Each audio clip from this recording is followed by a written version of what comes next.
On comprend pas, c'est trop flou, on voit pas ce que vous voulez en faire. C'est pas compliqué pourtant. Malgré ses nombreux défauts, c'est quand même l'autre moustachu qui est l'as de la simplification, hein. Allez.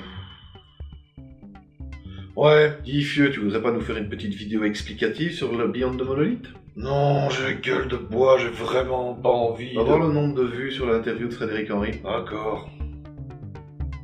Oh nom de Dieu! Non, ça va, j'ai plus mal de tête, je m'en occupe tout de suite. Un vrai miracle.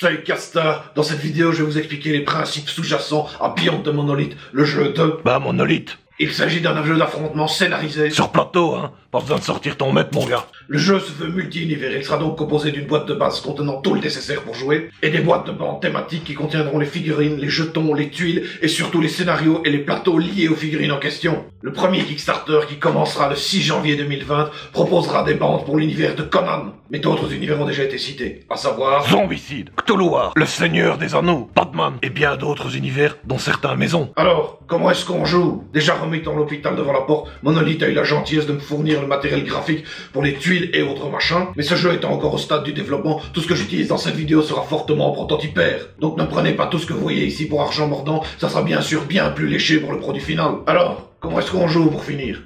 Eh bien d'abord, il faut choisir un scénario, et ensuite composer sa bande idéale en fonction des objectifs du scénario suscité. Tout d'abord, le placement. Chaque scénario a un plateau qui lui est spécifique. On place les figurines dans les zones concordantes à la couleur de son équipe, à savoir l'équipe rouge dans les zones rouges, l'équipe verte dans les zones vertes. Vert sur le bouton vert, le plus rouge sur le bouton. Et une zone neutre en violet qui permet aux joueurs des deux équipes de se placer. Lors de certains scénarios, le placement de personnages ou troupes seront obligatoires dans une zone donnée.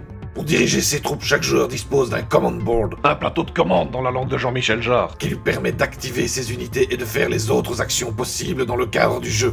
Chaque unité est représentée par une tuile et une ou plusieurs figurines. Qui correspond soit à un personnage, soit à une troupe. Les héros disposent de plusieurs points de vie, tandis que les troupes n'en possèdent qu'un seul, mais sont plus nombreuses. Chaque tuile a un coût de recrutement. Chaque scénario a un nombre de points de scénario à ne pas dépasser lors du recrutement de vos petits amis en plastique. Puis, vous placez vos tuiles sur la rivière avec comme seule contrainte d'alterner les tuiles de troupes et les tuiles de héros. Et vous recevez un certain nombre de cubes d'énergie en fonction des unités que vous avez choisies. Lors de certains scénarios, il y a bien sûr des contraintes de placement et de présence de certaines tuiles spécifiques, comme ici, notre ami Conan, des pirates et une arbalète lourde sont impérieusement impliqués dans votre team. Bon, c'est placé. Qu'est-ce qu'on fait maintenant? On se met sur la tronche, mon gars. Lors de son tour de jeu, le joueur peut activer une tuile en dépensant un nombre de cubes d'énergie égal à la position de cette tuile sur la rivière et en le déplaçant de la zone d'énergie disponible vers la zone de fatigue. L'activation d'une tuile permet de faire le mouvement gratuit de celle-ci, plus une seule action supplémentaire. Par exemple, se battre au corps à corps, tirer, ouvrir un coffre, ramasser un objet, pirater un ordinateur, selon l'univers bien sûr. Et les castars, vous pouvez faire ça dans l'ordre que vous voulez. Le déplacement peut très bien être fait après avoir tapané la gueule à un adversaire. Lorsqu'on a fini l'activation d'une tuile, on la déplace à la fin de la rivière, ce qui augmente ipso facto le coût de son activation suivante et diminue le coût des autres tuiles, forçant à élaborer des stratégies et empêchant d'utiliser en boucle les unités les plus puissantes. Vous pouvez également faire des améliorations ponctuelles en dépensant des cubes d'énergie, permettant aux unités de faire un déplacement supplémentaire, de mieux se défendre lors d'une attaque, ou encore de relancer des dés dont vous n'êtes pas satisfait des résultats. Et voilà, le tour est fini. À votre adversaire maintenant. Au début de votre prochain tour, vous récupérez un certain nombre de cubes d'énergie de votre zone de fatigue vers votre zone d'énergie disponible, et vous recommencez. Eh mais, je voulais activer une autre tuile, moi. C'est quoi cette arnaque? Ah, mais tu peux, mon castar. Et c'est très simple, mais ça a un coût. Si tu veux activer une ou plusieurs autres tuiles, tu dois non seulement payer le coût, mais en plus tu vas devoir placer des strain cubes sur tes améliorations ponctuelles et donc bloquer les dites améliorations pour toute la putain de partie. Pour toute la putain de partie. Sauf si tu passes ton tour totalement, alors tu pourras en retirer 3. C'est donc un choix stratégique important qui permet de varier le nombre d'activations par tour et donner une toute autre dynamique à la partie que si les tours s'enchaînaient à coup d'une seule activation à la fois. Un joueur pourra donc être très conservateur pour garder de l'énergie en réserve ou très agressif en défouraillant à tout va. Et voilà les castars, avec ça vous avez les bases du fonctionnement du command board.